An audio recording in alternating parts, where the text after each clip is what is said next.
Hello guys, MonkeyBot here, and today we're going to be talking about the potential free legendary lords that are going to be coming alongside the Thones of Decay DLC.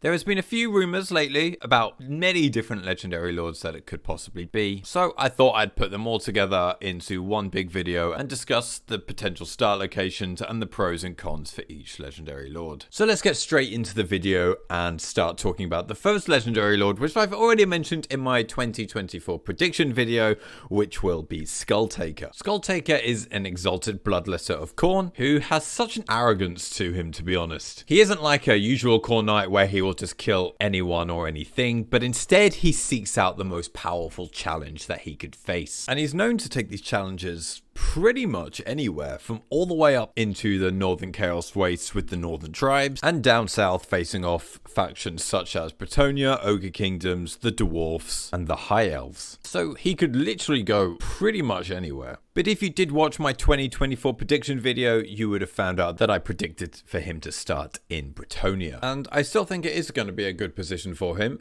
specifically in the settlement of Montfort. I believe that his starting enemy will be the Dwarfs just north in Carrick Ziflin. This will give him a nice minor settlement to be able to raise, giving him a Bloodhost army, so then he can start taking over the capital settlements within his starting province, which is Castle Baston, giving him a nice little early game advantage before taking over the rest of Bretonnia and probably invading into the Empire. Although I think that Skulltaker will be a great addition to the Khorne Legendary Lord roster, I am starting to think it's not likely to be the FLC Lord this time round, although I do think we'll be seeing him at some point in the future. So let's get on to the rumors that have been going around the community right now. And the first one is an Empire Legendary Lord. It's been a well-requested Legendary Lord ever since he's technically already been introduced into the game, and that would be Boris Todbringer. His start location is quite obvious. It's the same start location he's had since Warhammer 1, and that will be Middenham. Having said that, once I think he is introduced into this game, Khazrak One-Eye will need to be moved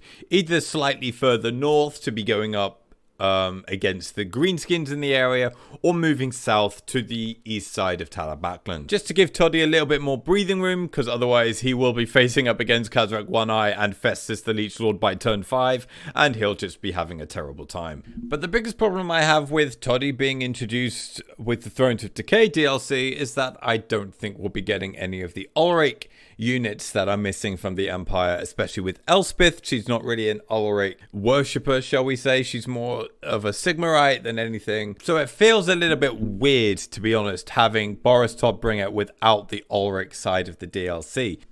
No, I don't think Boris should be part of a DLC. It definitely should be free at this point. We've had him in the game for so long. I don't think anyone would purchase Boris again. But before he's introduced into the game, I do think we need some sort of Ulrich DLC to go alongside him.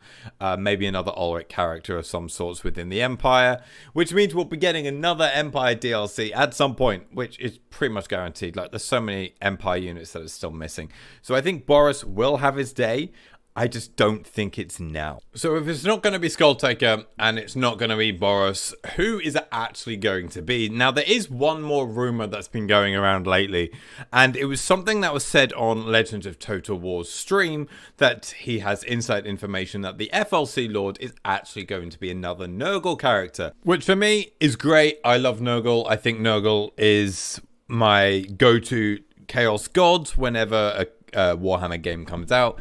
It's a shame that it's kind of shit in Warhammer 3. I'm hoping it's going to get like the Skaven treatment, where it was really bad on release, but over a few DLCs, they're going to become one of the stronger factions to play. Now we've got to be talking about the potential characters that could come along in this FLC. The first character I want to be talking about would be Epidemius. Now, Epidemius, plague bearer of Nurgle, who is basically Nurgle's personal assistant. He just writes down how effective diseases are that spread across the Warhammer world and just keeps note of everything so that nothing is forgotten. That's basically his storyline. He writes things down.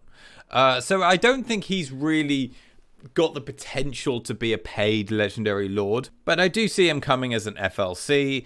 If not, he will be a legendary hero at some point. But he will come. He will be in the game at some point. We just don't know as a legendary hero or as a legendary lord. Now, Epidemius hasn't really got any locations that he specifically goes to visit, so he could literally go anywhere. But I think he would be very well suited in Lustria, specifically in the Blood Swamps, just south of the Vampire Coast and just east of Itza. This will give you a minor Lizardmen faction to fight in the early game, as well as a few minor Skaven clans. You can ally up with Clan Pestilence in the south, as the plagues will likely not affect each other, and then you could combine your forces against Itza to take them out and then go around and take the rest of the Order Tide to the north. I think it'll be a very nice, interesting campaign with a variety of different factions for you to face. But the problem is, I just don't see Epidemius as a legendary lord. I think he is much more suited in the legendary hero slot.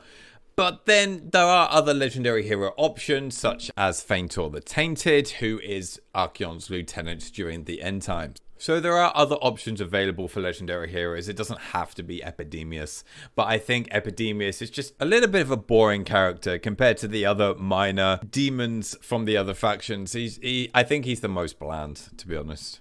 But if they do decide to turn him into a legendary lord, I think Lustria would be the best place for him. Now, there's one more candidate I think could be a FLC legendary lord, and that would be Gutrok Spume. So Gutrok was a Norscan who got blessed with the Mark of Nurgle and became one of Nurgle's most powerful champions, commanding one of Nurgle's really powerful naval fleets. He starts his journey as one of Nurgle's champions, invading Nordland. So I think we should actually put him in Norsca, just above Nordland, where scaling is currently, specifically in the Altar of the Crimson Harvest. He will then be able to take his initial province and start moving down south, invading Nordland straight away before taking over the rest of the empire. You do have a nice friendly ally, a fellow Nurgling, with Festus, the Leech Lord, nearby.